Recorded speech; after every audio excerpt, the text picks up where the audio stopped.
আমি এই মুহূর্তে আপনাদের সামনে কথা বলতে এসেছি বিদেশ, প্রশাসন, ছাত্র, জনগণের চতুর্মুখী চাপে দিশেহারা সরকার, এই প্রসঙ্গটি নিয়ে। সরকার যে দিশেহারা, তাদের কথাবার্তায় নানাভাবে সেটি প্রকাশ পাচ্ছে বিভিন্নভাবে। 100 দিনের সরকার 100 দিন পেরিয়ে গেছে, এখন তাদের কথাবার্তায় এই হতাশা, দিশেহারা ভাবটা আরো বেশি প্রকাশ পাচ্ছে। একটা পরিবর্তন হয়েছে। বিগত দুঃশাসন, অনিয়ম, অত্যাচার বা সামাজিক ন্যায় বিচারের অভাব, নানা কারণে একটা পরিবর্তন হয়েছে। দেশের জনগণ প্রত্যাশা করেছিল একটা কাঙ্ক্ষিত পরিবর্তন, কিন্তু যখন 1 মাসে দেখছে যে কোনো পরিবর্তন নেই, আগে যে অবস্থা ছিল তার থেকে খারাপ পরিণতিতে গেছে, যার কারণে সরকারের মধ্যে নানা রকম চাপ বাড়ছে। সরকার পরিচালনায় যারা আছেন তাদের মধ্যে হতাশা এসে ভর করছে। বৈষম্য বিরোধী ছাত্র আন্দোলন, তাদের মধ্যেও হতাশা এসে ভর করছে, কারণ তাদের এক ডাকে যে সাধারণ ছাত্রছাত্রীরা এসে জড়ো হয়ে যেত, তারা এখন আসে না। তাদের সাথে যারা আসে তারা আসলে কারা, এটি একটু গবেষণার দরকার। কারণ ছদ্মবেশে তৎকালীন সেই সময়ের নিষিদ্ধ সংগঠন শিবিরের কর্মীরা এই বৈষম্য বিরোধী ছাত্র আন্দোলনে ছিল। এখন পর্যন্ত এই যে বৈষম্য বিরোধী ছাত্র আন্দোলনের ডাকে যতটুকুই আসে, তারা আসলে কারা? তারা কি সাধারণ ছাত্র নাকি শিবির? এটি একটা অ্যানালাইসিসের প্রয়োজন আছে। প্রশাসন থেকে সহযোগিতা পাচ্ছে না সরকার নানা কাজে, তখন সরকার যারা পরিচালনা করছে তাদের মধ্যে হতাশা আসছে। ছাত্র সমন্বয়করা মাঝে মাঝে ফুঁসে উঠছে, তাদের মধ্যে হতাশা আসছে। আবার জনগণ তো ইতোমধ্যেই সংক্ষুব্ধ। জনগণ যারা মানসিকভাবে সমর্থন দিয়েছিল, এমনকি সরাসরি সাধারণ জনগণ রাস্তায় নেমেছিল যে আন্দোলনে, সেই জনগণও ফুঁসে উঠছে। এসব নানা কারণে সরকারের মধ্যে হতাশা শুরু হয়ে গেছে। বিশেষ করে আমি শুরুতেই যদি বলি যে বিদেশ নিয়ে মন্তব্য করেছেন এই সরকারের অন্যতম ক্ষমতাধর উপদেষ্টা, আইন বিচার ও সংসদ বিষয়ক উপদেষ্টা আসিফ নজরুল 2 দিন আগে। তিনি বলেছেন যে বাংলাদেশের চারিদিকে কোনো বন্ধু রাষ্ট্র নেই, তাই খেয়াল রাখতে হবে ভবিষ্যতে যেন আর কোনো দেশ অভ্যন্তরীণ বিষয়ে নাক গলাতে না পারে। বাংলাদেশের চারদিকে কি আছে? চারদিকে ভারত আছে, পুরোটা ঘিরে ভারত। এই ভারতকে ইঙ্গিত করেছে আসিফ নজরুল। কারণ হচ্ছে ভারতে এই সরকারের প্রতি কোনো রকম আস্থা নেই। আস্থা না থাকবার কারণ এই সরকার নিজেরাই। ধরে নিলাম শেখ হাসিনা সরকারের পতন হয়েছে, কিন্তু কোনো রকম কথাবার্তা ছাড়া চুপচাপ মুখ বন্ধ করে যদি শপথ নিত, তাহলেও হয়তো ভারত কিছুটা আনুকূল্য দিত। কিন্তু শপথ নেবার আগেই ছোট মুখে বড় কথা বলে বসে থাকি। সরকার প্রধান প্রফেসর ইউনূস ভারতকে হুমকি দিয়েছে যে বাংলাদেশকে অস্থির করতে চাইলে 7 সিস্টার, পশ্চিমবঙ্গ, মায়ানমার কেউ রক্ষা পাবে না। ছোট মুখে বড় কথা অবশ্যই। ভারত আজ পর্যন্ত এসব নিয়ে সরকারিভাবে কিন্তু টু শব্দটা করেনি।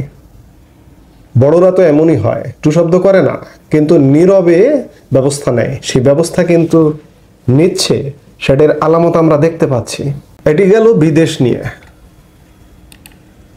আসিফ নজরুল ঠিক পরের দিন, অর্থাৎ গতকাল শুক্রবারেই বলেছেন যে ফ্যাসিস্টের শেকড় গভীরে লড়াই এত সহজ নয়। শুক্রবার এক আলোচনার সভায় তিনি এই বক্তব্য দিয়েছেন। অর্থাৎ যখন কাজ করতে এসছেন, তখন কাজ যখন করতে পারছেন না, তখন এ ধরনের কথা কণ্ঠ থেকে বেরিয়ে আসছে। সব দোষ গিয়ে পড়ছে ফ্যাসিস্ট। আমি পারছি না, আমার গ্রহণযোগ্যতা নেই, দোষ হয়ে পড়ছে ফ্যাসিস্ট। আর এক উপদেষ্টা, যিনি ছাত্র থেকে উপদেষ্টা হয়েছেন, আসিফ মাহমুদ সজীব ভুইয়া, যিনি এই মুহূর্তে বাংলাদেশের সবচেয়ে বড় মন্ত্রণালয়, যেটি একদম ইউনিয়ন পরিষদের ওয়ার্ড থেকে শুরু করে সচিবালয় পর্যন্ত বিস্তৃত, সেই মন্ত্রণালয়ের দায়িত্বপ্রাপ্ত মন্ত্রী বা উপদেষ্টা, সদ্য বিশ্ববিদ্যালয় থেকে পড়াশোনা শেষ করেছেন। চাকরি পাওয়াটাই আরো 2, 4, 5 বছর লেগে যেত, বা চাকরি পাওয়াটাই কঠিন হতো। তিনি বাংলাদেশের সবচেয়ে বড় মন্ত্রণালয়ের একজন উপদেষ্টা, স্থানীয় সরকার ও সমবায় মন্ত্রণালয়ের। তিনি কি বলেছেন? তিনি বলেছেন, বিগত 16 বছর ক্ষমতায় থাকার কারণে প্রশাসনে ফ্যাসিবাদের দোসরদের শিকড় অনেক গভীর পর্যন্ত পৌঁছে গিয়েছে। আমরা সচিব পর্যায়ে পরিবর্তন করছি, বিভিন্ন অধিদপ্তরের মহাপরিচালক পরিবর্তন করছি, কিন্তু প্রত্যেকটা অফিসের কেরানি পর্যন্ত ফ্যাসিবাদের দোসর। অর্থাৎ অফিসে কোনো কর্মপরিকল্পনা বাস্তবায়ন করতে গিয়ে কোনো সহযোগিতা পাচ্ছেন না। এই সহযোগিতা না পাওয়া থেকেই এসব কথা বেরিয়ে আসছে। ছাত্র সমন্বয়কদের মধ্যে কি হতাশা দেখুন। এই যে 2 দিন আগে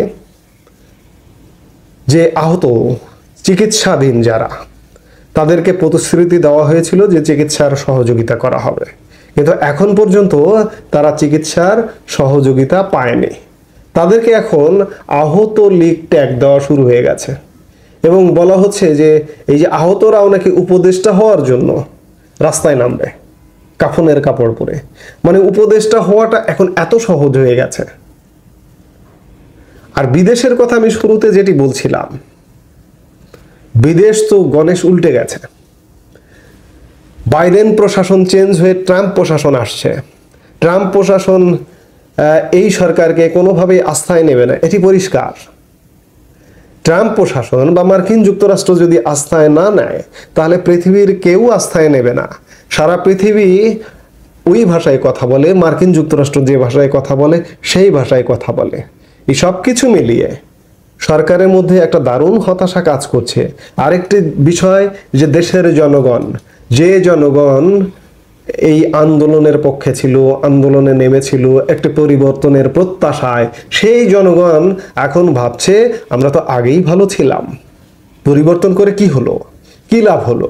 শুধুমাত্র কিছু মানুষকে ক্ষমতা থেকে চেঞ্জ করা হয়েছে।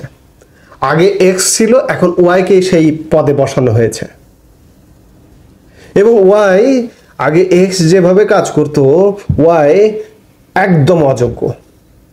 এসব নানা কারণে উপদেষ্টা পরিষদ এবং ছাত্র সমন্বয়করা ইতোমধ্যে দিশেহারা অবস্থায় পড়ে গেছে। এই দিশেহারা অবস্থায় যদি পড়ে, তাহলে এই সরকার এতগুলো সংস্কার কর্মকাণ্ড হাতে নিয়েছে, কর্মযজ্ঞ হাতে নিয়েছে, মানুষের জানমালের কি হলো, মানুষের জীবন ধারণ করতে পারলো কিনা, সেগুলো দিকে কোনো চিন্তা নেই, কিন্তু এক গাদা সংস্কারের কাজ নিয়েছে। এই সংস্কারগুলোর কি হবে? কিংবা নির্বাচনের কি হবে? নির্বাচনের তো এখনো পর্যন্ত কোনো নাম নিশানা নেই, কোনো রোড ম্যাপ নেই। নির্বাচন কি দিয়ে যেতে পারবে এই সরকার? এমন প্রশ্ন বারবার করে খাচ্ছে। অবস্থাটা এমন। তো সব কিছু মিলে ছাত্র সমন্বয়করা এবং উপদেষ্টা পরিষদ, 2-1জনকে ছাড়া তো উপদেষ্টা পরিষদের আসলে দেখা যায় না, গণমাধ্যমে কথা বলতেও দেখা যায় না। অন্যরা যে আছেন কিংবা কাজ করছেন সেটিও বোঝা যায় না।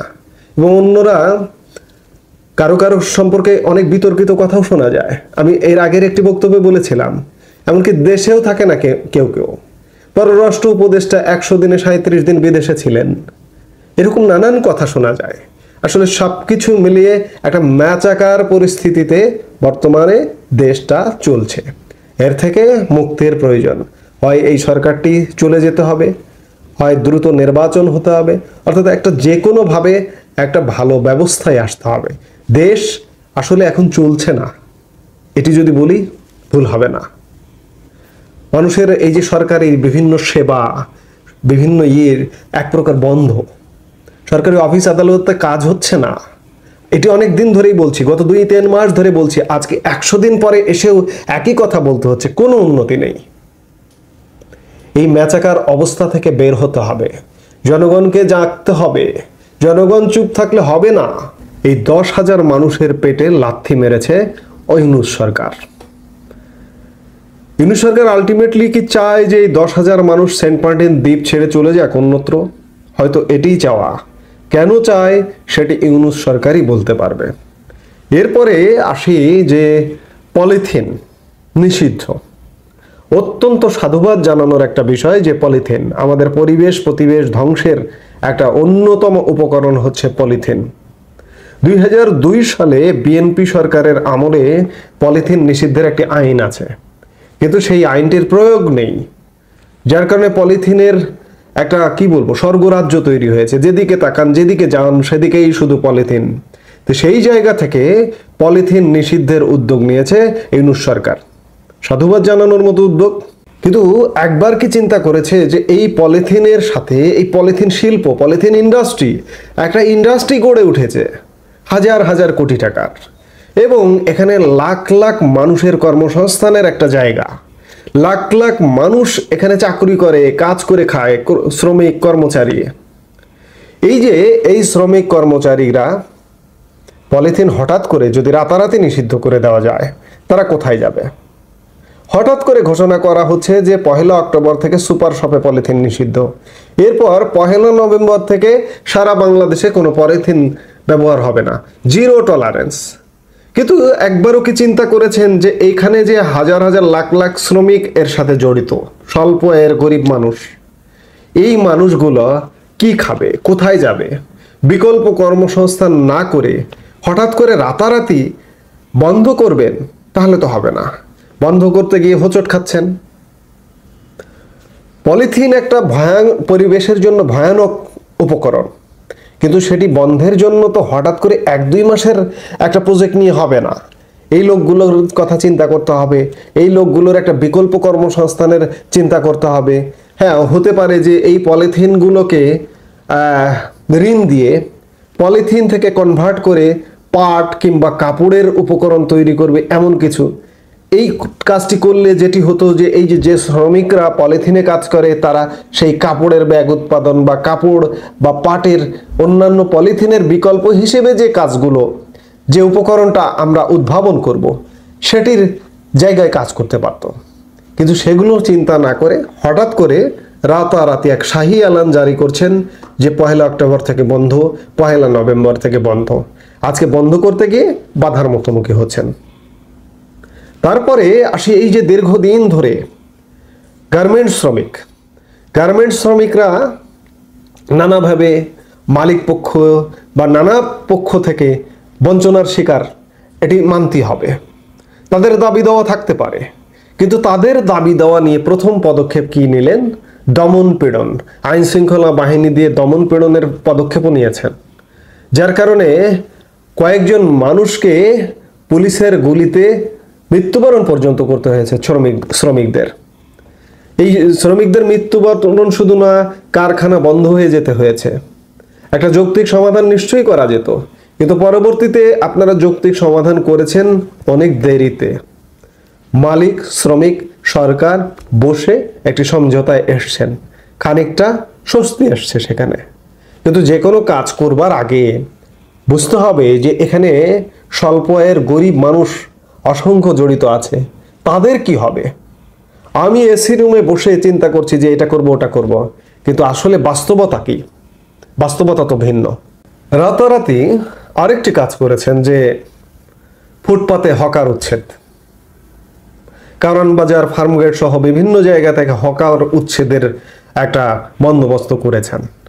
হ্যাঁ, অবশ্যই ফুটপাতে বা মানুষ চলাচলের জায়গায় যদি হকার থাকে, সেখানে নানা রকম সমস্যার সৃষ্টি হতে পারে, যানজট হতে পারে, ফুটপাত থেকে রাস্তায় এসে পড়ে, যার কারণে যানজট হতে পারে।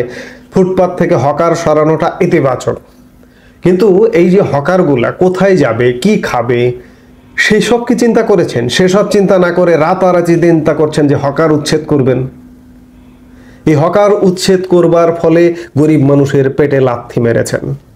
কারণ একজন ঢাকায় আসে, স্বল্প আয়ের একজন মানুষ ঢাকায় আসে কি পরিস্থিতিতে? গ্রামীণ অর্থনীতিতে নিজেকে ম্যাচ করতে পারে না, কিংবা নদী ভাঙ্গন সহ নানা কারণে এই যে শ্রমজীবী মানুষটি ঢাকায় এসছে,